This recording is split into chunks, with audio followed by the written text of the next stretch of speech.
Hello friends, welcome to Civil Consultant. I am Nikhil. So this is module 1.2 Setup and Investment, Chapter 2 Basic Setup. So let's start.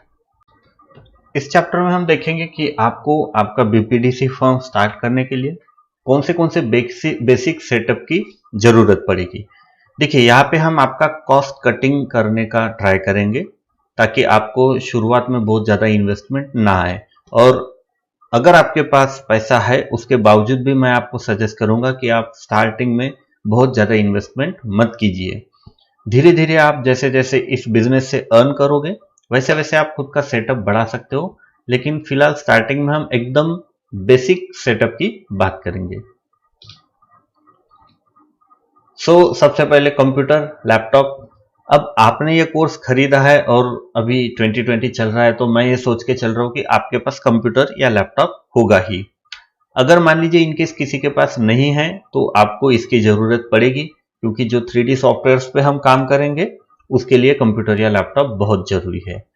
इस system को run करने के लिए आपको जो computer या laptop लगेगा उसका कॉस्टिंग 30,000 टू 40,000 के रेंज में जा सकता है। डिपेंड करेगा कि आप कौन सा कंप्यूटर या लैपटॉप लेना पसंद करोगे।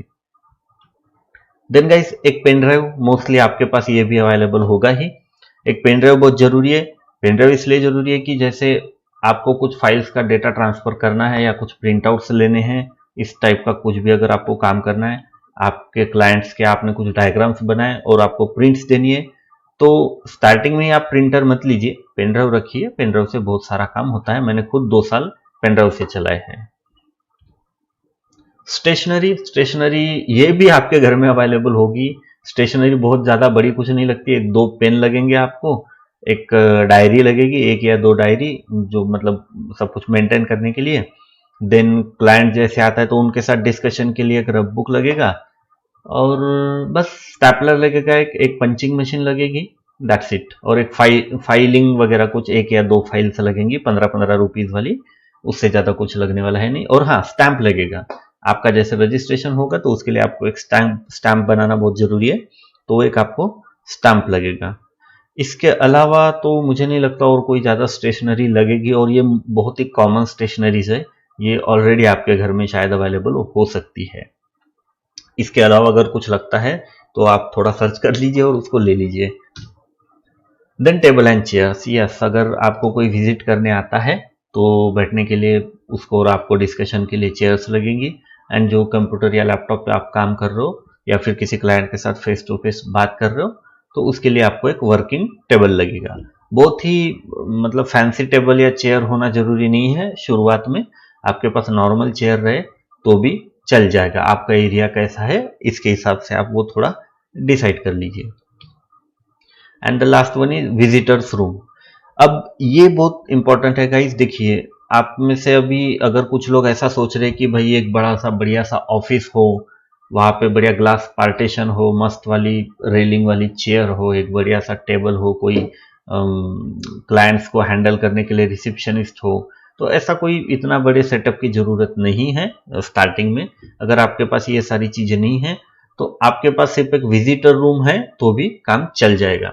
मतलब कि देखिए, अभी कम से कम आप मार्केट में उतरते हो और कोई ऑफिस अगर आप रेंट पे लेते हो तो मिनिमम एरिया 2,000 रुपए, मिनिमम।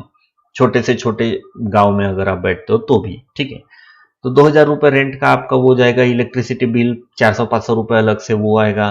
फिर आपको कुछ पगड़ी देनी पड़ेगी वहां पे, मतलब डिपॉजिट जिसको हम बोलते हैं, उसका एक 50,000 1,00,000 रुपए वो ले सकता है। तो इतनी सारी कॉस्टिंग आपकी बढ़ जाती है सिर्फ एक रूम के लिए जहां पे आपको मिलना है क्लाइंट के साथ। तो इससे अच्छा है कि अगर कन्वीनियंट है आपको तो आपके घर में अगर कोई रूम है, हॉल है, जहां पे आप कुछ, देखिए क्लाइंट मिलने आएगा तो क्या हार्डली आपका आधा घंटा लेगा, तो वो उतने डिस्कशन के लिए आप किसी आपकी एक आध रूम में कुछ दिन के लिए एडजस्ट कर सकते हो।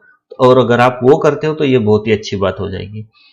ऐसा कुछ नहीं है कि क्लाइंट के ऊपर आपका इंप्रेशन गलत पड़ेगा। देखिए, जैसे जैसे लोगों को पता चलेगा कि बाकी बीपीडीसी फर्म के तरह आपकी भी एक बीपीडीसी फर्म है और लोग आपको मिलने आना शुरू करेंगे, तो ऐसा नहीं कि आपका ऑफिस देख के वो आप पे ट्रस्ट करेंगे, ऐसा कुछ भी नहीं है गाइज।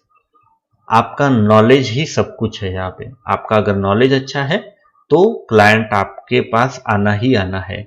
खुद मैंने मेरे पहले जो 2 साल है वो मैंने घर से ऑपरेट किए थे, मेरे पास कोई ऑफिस नहीं था। और उसके बाद भी जब मैंने मेरा ऑफिस सेटअप चालू किया तो आप बिलीव नहीं करोगे, लेकिन प्लास्टिक की जो नीलकमल की चेयर्स होती है, मैं उसी पे क्लाइंट को बिठाता था और उसी पे मैं भी बैठता था। मतलब उनके चेयर और मेरी चेयर भी सेम ही थी नीलकमल की, ठीक है। यहाँ से मैंने स्टार्ट किया था। मेरे पास एक कंप्यूटर टेबल पड़ा हुआ था घर का, उसी को वही मैंने ऑफिस में ले जाके वहां पे मेरा काम चालू किया था। मेरे पास सिर्फ जो लैपटॉप था वो लैपटॉप बहुत पुराना हो चुका था और वहां पे वो वर्जन्स नहीं चल रहे थे, इसलिए मैंने सिर्फ जो कंप्यूटर है वो नया लिया था। बाकी ये सारी चीजें मेरी जो थी वो पुरानी थी। सो गाइज, ये मिनिमम सेटअप रिक्वायरमेंट्स है जिनके थ्रू आप आपका बीपीडीसी फर्म स्टार्ट कर सकते हो। और बिलीव मी, अगर ये सारी चीजें आपके पास अवेलेबल है तो बहुत ही अच्छी बात है, और अगर नहीं है कुछ चीजें तो आप उनको मैनेज कर सकते हो, ठीक है। तो गाइस, ये था हमारा चैप्टर 2 सेटअप, और इसी के साथ हमारा चैप्टर क्लोज होता है, एंड होता है। मिलते हैं नेक्स्ट चैप्टर में। Thank you.